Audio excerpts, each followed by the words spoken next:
They called me the old lady, like I wasn't even in the room. Like I was furniture. And the night my son-in-law laughed and said the old lady pays tonight, that's what we keep a pension for. Something inside me went completely, permanently cold. My name is Hortensia. I'm 72 years old. And for 6 years, I was the invisible engine that kept an entire family running. Cooking, cleaning, ironing, waking before the sun, sleeping after everyone else. I did it because I loved my daughter. I did it because I made a promise to a dying man in a hospital room 30 years ago. And I did it because somewhere along the way, I forgot that love is not supposed to cost you everything you are.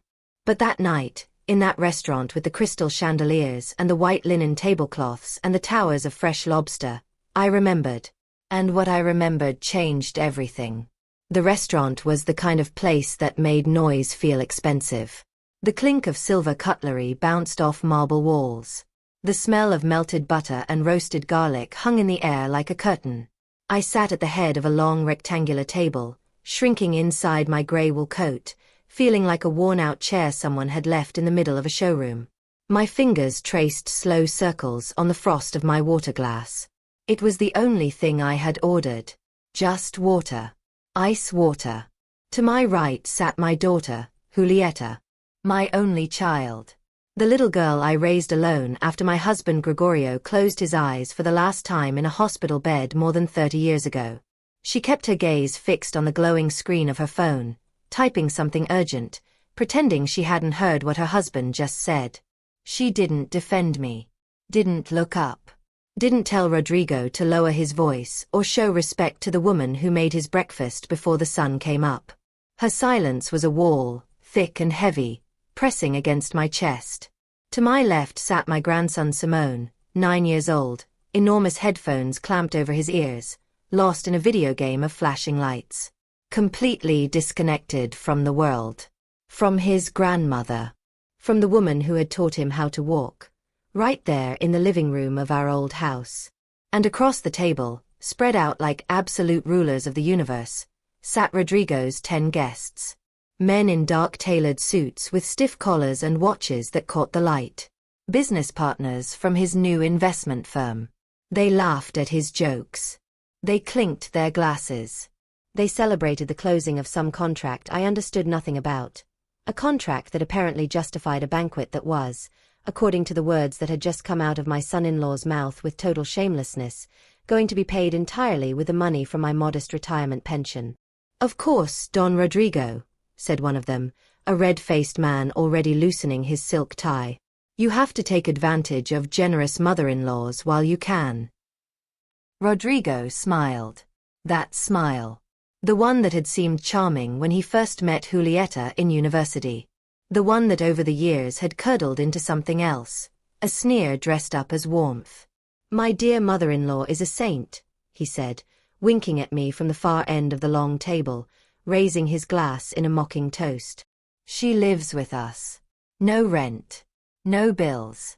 Her own room. The least she can do is treat us to a nice dinner when we have something to celebrate, right, Dona Hortensia? I didn't answer.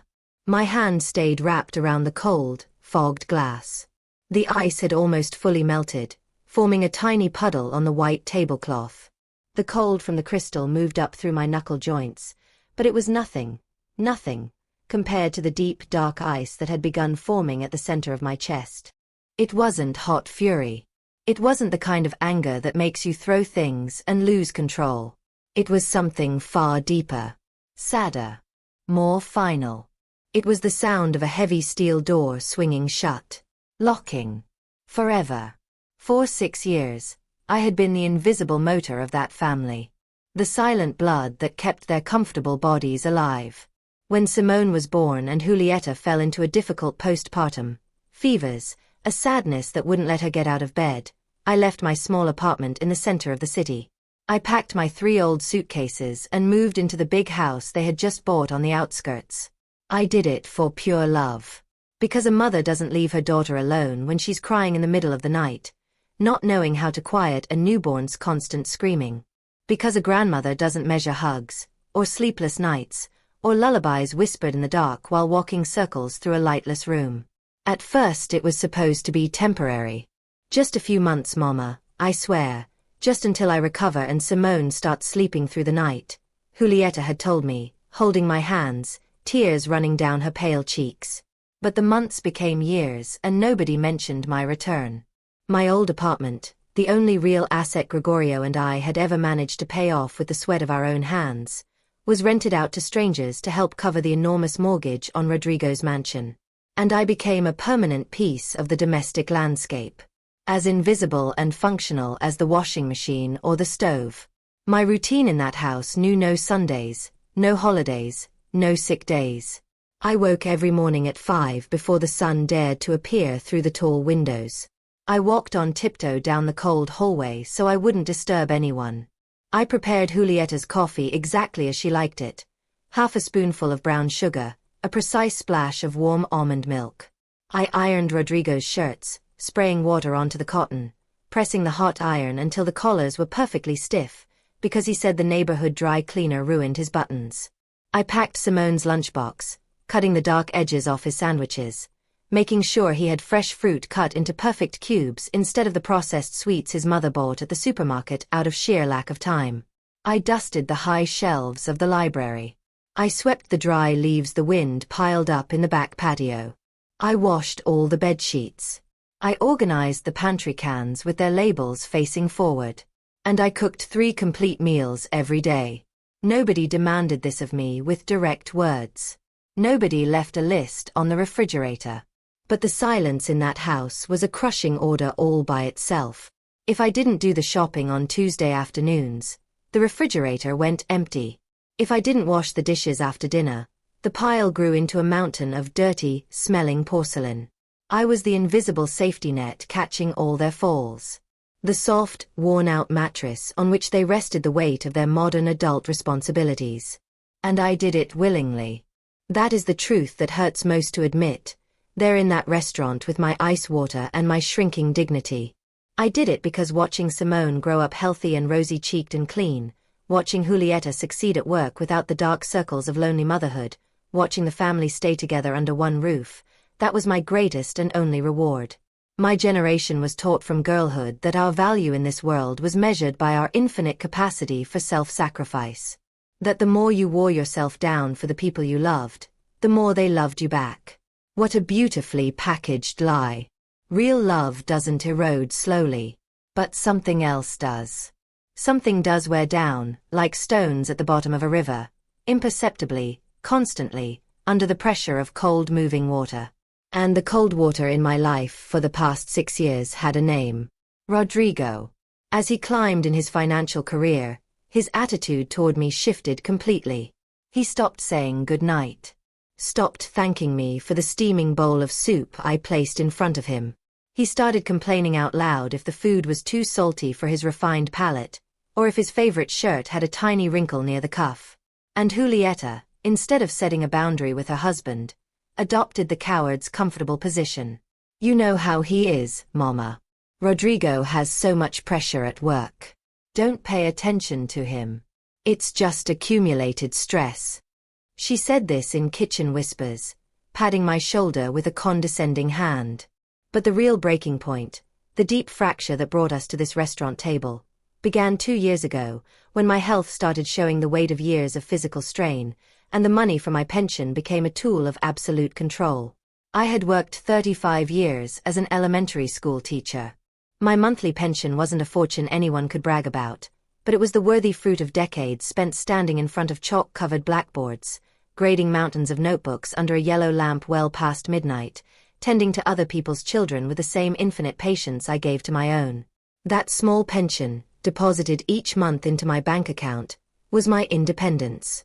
My only shield against the vulnerability of old age. One rainy Tuesday afternoon, Rodrigo came home early.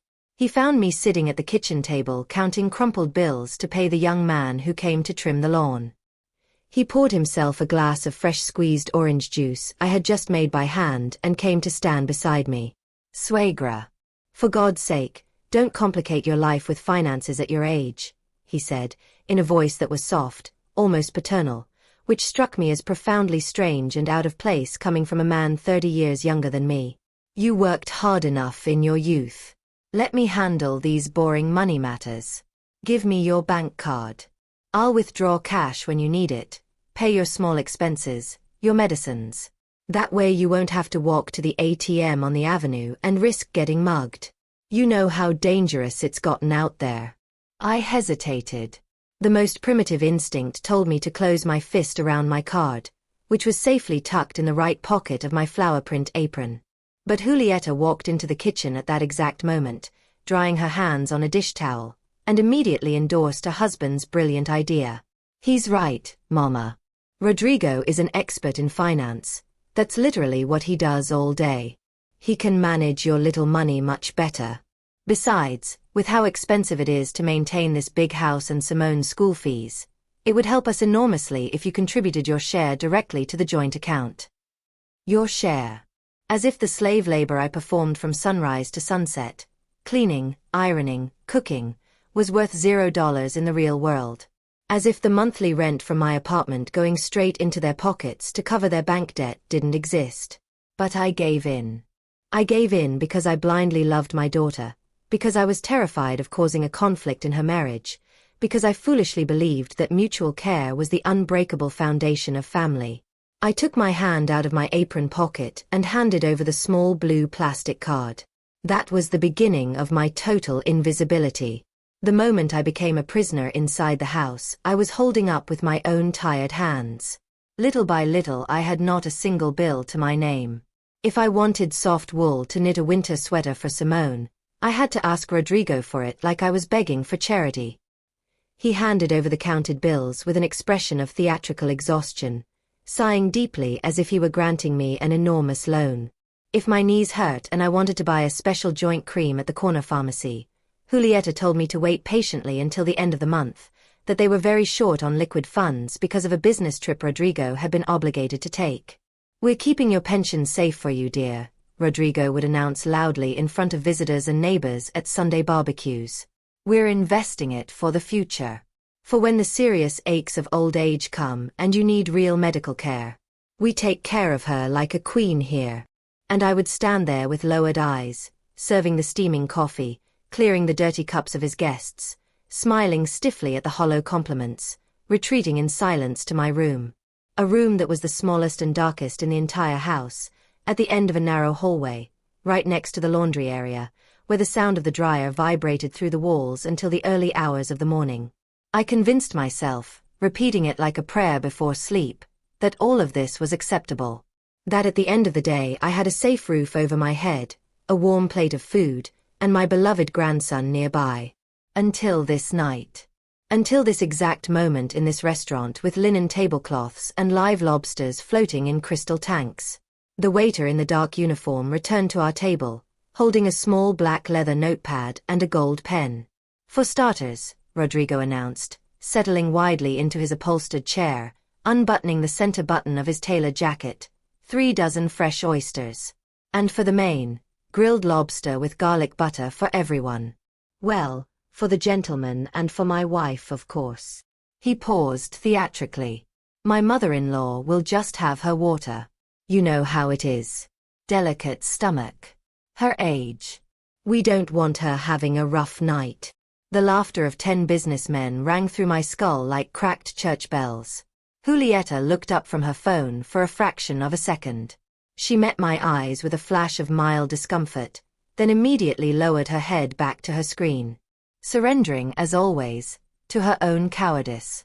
Simone never blinked, his thumbs moving frantically over his handheld console, eliminating virtual enemies while his grandmother was eliminated in the real world.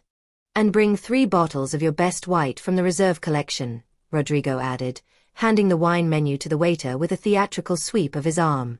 "Bring the final bill directly to me.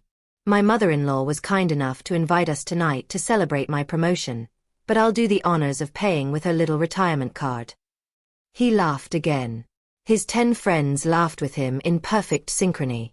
"The old lady pays tonight. That's what we keep her pension for." I raised my eyes slowly from the water glass. I looked at Rodrigo directly in the face. At his expensive, perfectly ironed suit, paid for largely with the monthly rent from my old home. I looked at Julieta, my child, the creature I carried for 9 months, who had become a hollow adult woman who preferred to witness her own mother's public humiliation rather than inconvenience her successful husband. I looked at Simone, the boy I had taught to say please and thank you, now submerged in a digital universe, oblivious to the enormous physical and emotional sacrifice that sustained his daily comfort. And then something shifted. Not an explosion of rage. Not a desire to scream or throw ice water across the table or make a scene in that elegant hall full of important people. It was the exact opposite. It was as if a heavy ancient switch clicked off in the center of my chest. All the human warmth I had carefully stored for 72 years, every worry about whether they were hungry, cold, tired, sad, evaporated in a single second, leaving nothing behind but an empty, resonant space. A poet once wrote that love is an inexhaustible source. That poet was absolutely wrong. Love is a dam. And when the walls of that dam finally break and the water drains completely, all that's left at the bottom is bare stone. Cold, hard, and immovable. In that exact second, I stopped being the martyred grandmother. I became the implacable guardian of my own dignity. I set down my water glass, put both hands flat on the tablecloth, and stood up. Julieta noticed first. She frowned. "Where are you going, Mama?" she asked in a low voice with a clear note of annoyance, as if my simply rising from my chair disrupted the carefully calculated aesthetics of the celebration dinner. "To the bathroom," I replied, meeting her eyes. My voice sounded horribly calm, stripped of any warm or maternal tone.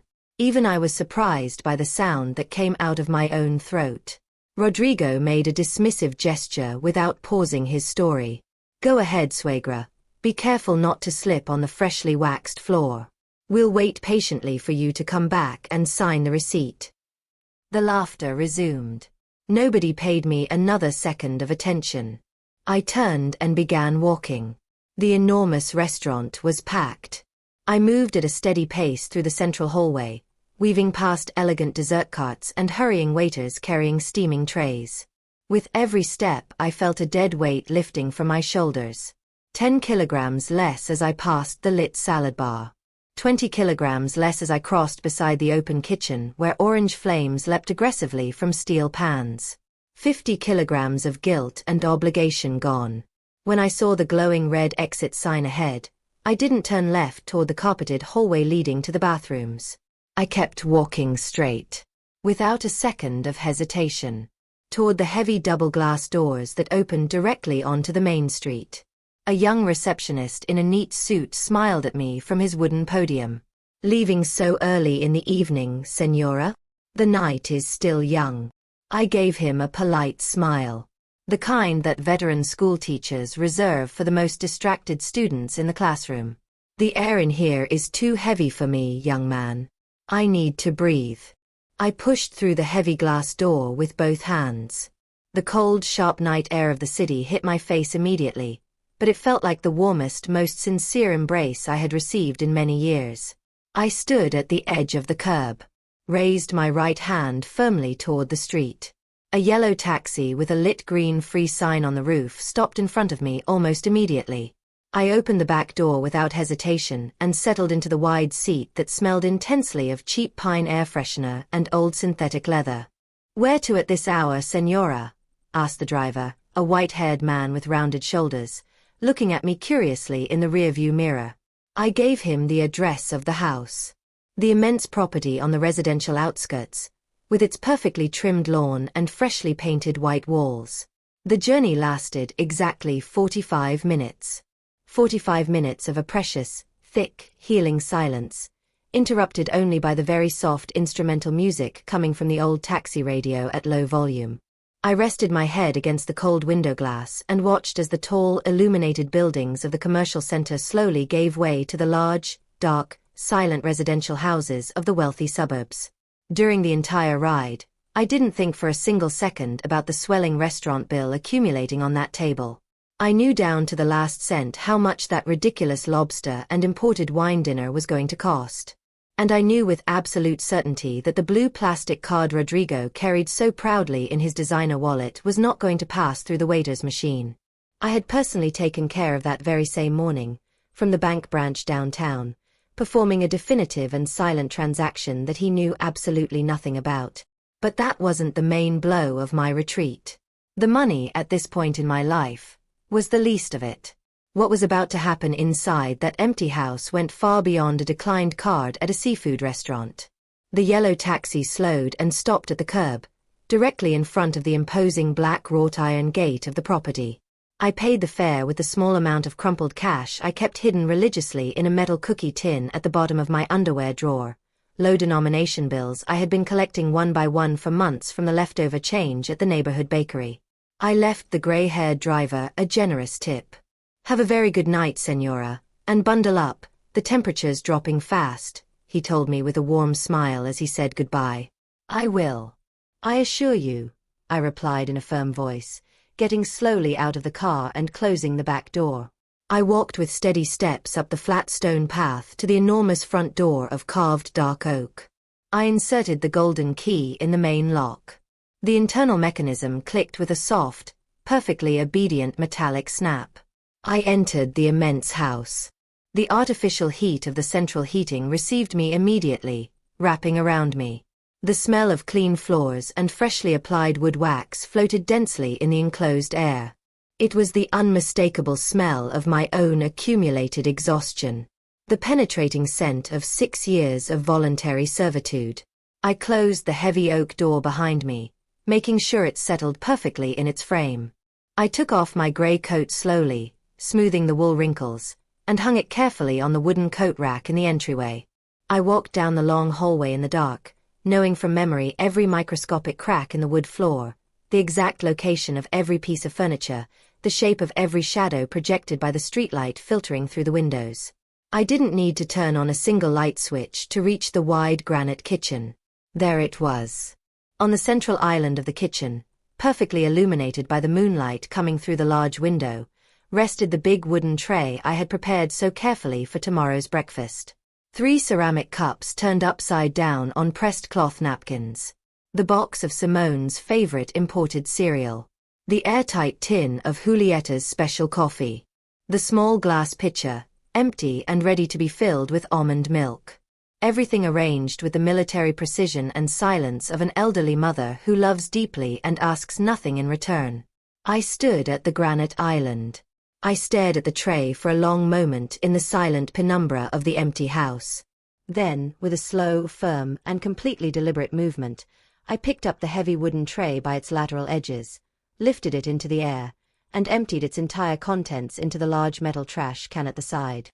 The ceramic cups shattered when they hit the metal bottom. The cereal box crumpled and split open, spilling its contents. The coffee tin rolled with a dull echo. The sound of the destruction was brief, sharp, and terribly final in the silence of the early morning. There would be no breakfast in this house tomorrow. No coffee prepared to the exact temperature for anyone. No ironed shirts hanging in the closets. No more complicit silence in the face of humiliations. No more infinite patience. No more invisible grandmother holding up the emotional and physical walls of that family from the dark foundations. I turned around, left the empty wooden tray on the counter, and walked back to the front oak door in the entryway. This time I raised my hand and pushed with force the internal security latch. The heavy solid steel bolt slid along its rail and locked into place with a blunt, definitive thud. A metallic clack that resonated through the walls of the empty hallway.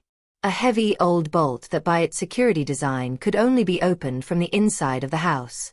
I turned off the exterior porch light with a quick flick of my finger, plunging the entrance of the property into absolute darkness.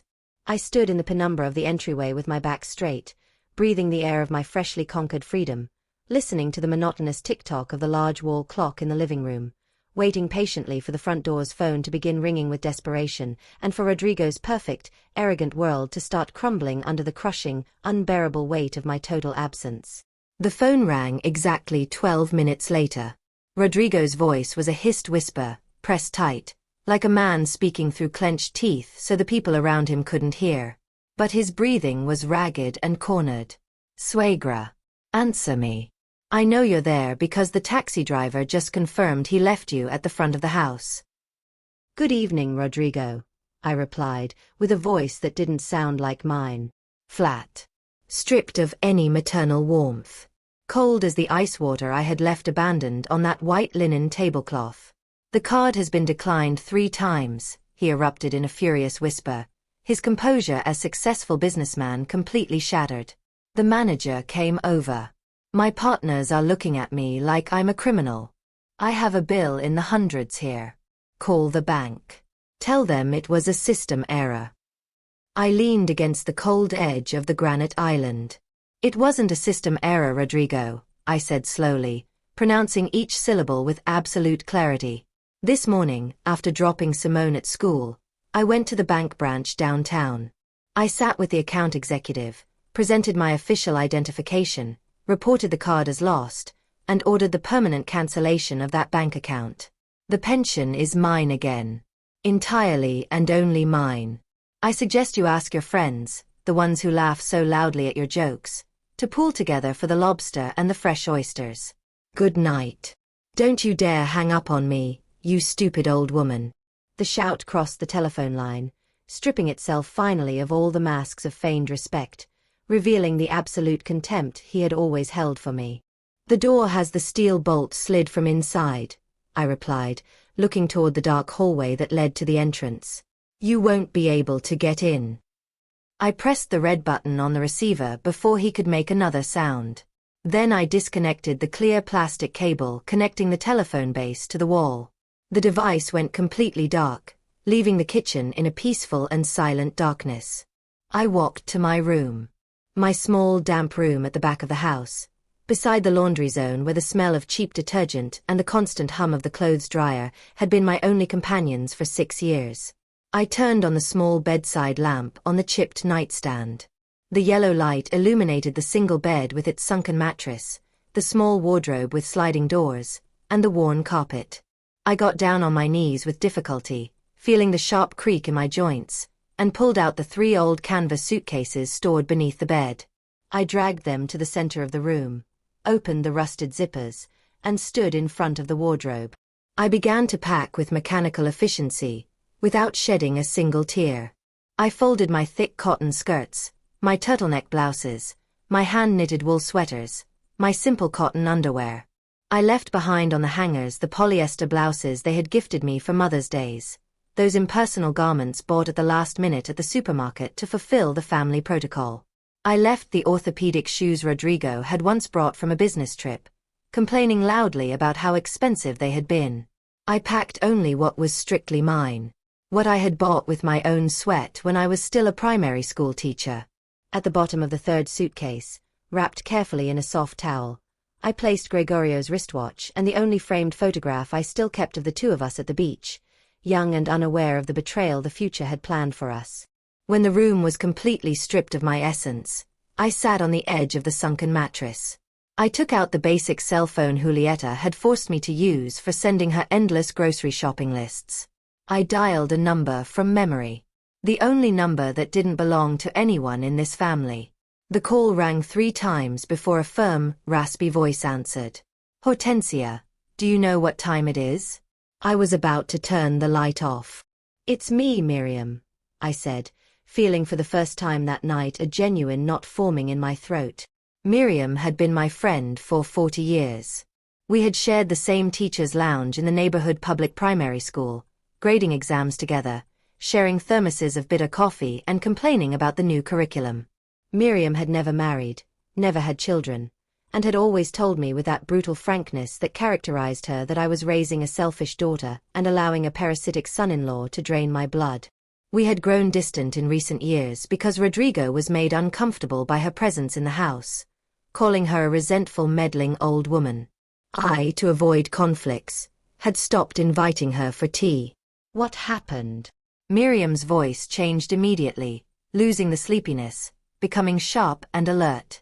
Are you crying? Did that animal in the suit do something to you? I'm not crying, Miriam. But I need you to come get me right now. I'm leaving this house and I am never coming back. There were no unnecessary questions. No demands for dramatic explanations. 40 decades of loyalty between chalkboards and chalk dust requires no justification in the middle of the night. I told you this day would come, Hortensia. I heard the metallic sound of keys jingling on the line and the creak of a leather jacket. Give me 20 minutes. Don't go out through the front. Enter from the back service alley, behind the garden wall, near the trash containers. I'll be there. 24 minutes later, I was dragging my 3 old suitcases across the perfectly trimmed lawn, toward the dark figure of my friend's car waiting with the engine running in the rear alleyway.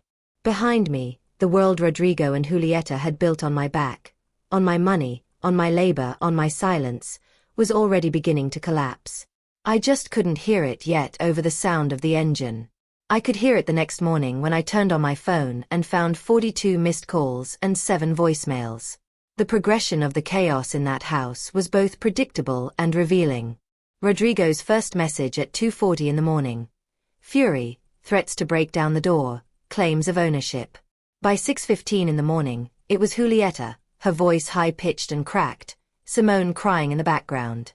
They'd paid a locksmith a fortune. The kitchen was a disaster of broken cups. Simone had no clean sports uniform. All of Rodrigo's shirts were in the laundry basket, wrinkled and unwashed. And she didn't know how to turn on the new coffee machine. They didn't know how to turn on their own coffee machine.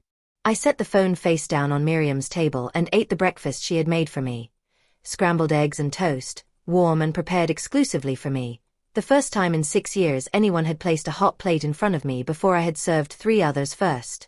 Then I made one phone call. To Esteban, the young pediatric doctor who rented my apartment downtown. A decent, respectful young man who had always treated me with genuine courtesy. I told him simply that the informal arrangement of Rodrigo collecting the rent on my behalf had been permanently revoked. That I was the sole legal owner of the property. That all future deposits should go directly to my new personal bank account. And that if Rodrigo showed up at his door, he had my full authorization to deny him entry. Honestly, Dona Hortensia, Esteban said before hanging up, I'm relieved. He always came to collect as if we were his employees. With that 3-minute conversation, the main artery feeding Rodrigo's lifestyle had been cut. His enormous mortgage, the installments on his imported luxury cars, the maxed-out credit cards he used to host ostentatious dinners for his friends, all of it depended heavily on my rental income and my pension. Rodrigo had built an image of overwhelming success using my invisible sacrifice as the foundation. Without my money and without my free slave labor, his entire empire was an illusion about to evaporate. Esteban called me that very same evening. Rodrigo had shown up at the apartment building in an alarming state, hammering on the door with his fists, demanding the rent in cash. When Esteban showed him the digital receipt of the direct transfer to my account, Rodrigo had lost control completely. Screaming in the hallway that the money was his, kicking the doorframe, announcing that the bank had frozen his accounts for unpaid overdrafts. Building security had escorted him out of the premises by both arms while he continued to shout threats and insults. He had been permanently barred from entering the building. Miriam laughed when I told her. A dry, deep laugh that had nothing frivolous in it, only the pure, heavy satisfaction of poetic justice making itself real. His entire crystal empire was built on your bent back, she said.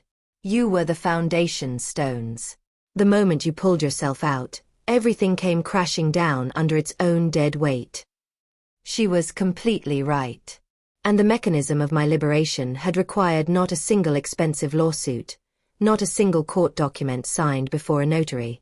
The overwhelming force of my revenge was the simple vacuum I had left behind.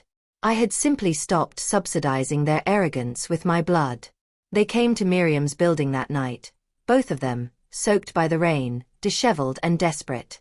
Rodrigo in wrinkled jeans and a coffee-stained sweatshirt, his expensively gelled hair hanging wet and disordered over his forehead. Julieta in one rain boot and one sneaker, mascara running in dark rivers down her pale cheeks. I stood in the narrow hallway of the second floor as they came up the stairs, and I felt absolutely nothing that resembled pity. Not a single biological tremor of the maternal instinct they had spent 6 years trampling underfoot. I told them clearly. The door was not opening. The pension was mine. The apartment rent was mine. Their adult lives were theirs to manage, finally and entirely, without my back as their shield. You are his only grandson, Rodrigo pleaded, his voice breaking. You're abandoning him. No, I said, raising my voice just enough to let it echo off the cement ceiling. You are abandoning him to the poverty of your own adult incompetence. My shift in this life ended last night. Miriam appeared in the doorway behind me with the metal tube from her old vacuum cleaner held in both hands like a baseball bat, fury written across every line of her weathered face. She told him one step closer and she would break his kneecaps, and she had already called the police. Rodrigo looked at the tube, looked at my face, and he understood, perhaps for the first time, that there was nothing left to negotiate, threaten, or demand. The parasite had discovered it had no host. They ran down the stairs when they heard the distant sirens approaching through the wet streets. 7 months later, a neighbor named Silvana found me at the open-air market. She couldn't contain herself. The story poured out of her in one breathless stream. Rodrigo had been fired from his investment firm. The restaurant incident had reached the ears of the company owners, and a man who couldn't pay for his own dinner was considered a financial liability. The luxury cars had been repossessed in broad daylight by debt collectors. The bank had issued the first mortgage foreclosure notice on the big house. Simone had been withdrawn from the expensive private school for 3 months of unpaid tuition. Julieta was now working part-time as a receptionist at a dental clinic, taking public transportation, looking hollowed out and exhausted. Rodrigo reportedly spent his days unemployed, and their fights could be heard from the street, with him blaming everything on me.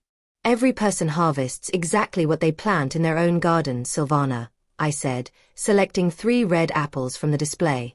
I planted care and patience for 6 years and was paid with contempt. They planted arrogance and dependency. They're eating the rotten fruit. I paid for the apples with my pension money. My pension money. And I walked away on the arm of my friend without looking back once. 8 months after the night of the lobster, Esteban called to tell me he was relocating to another province for a permanent medical position.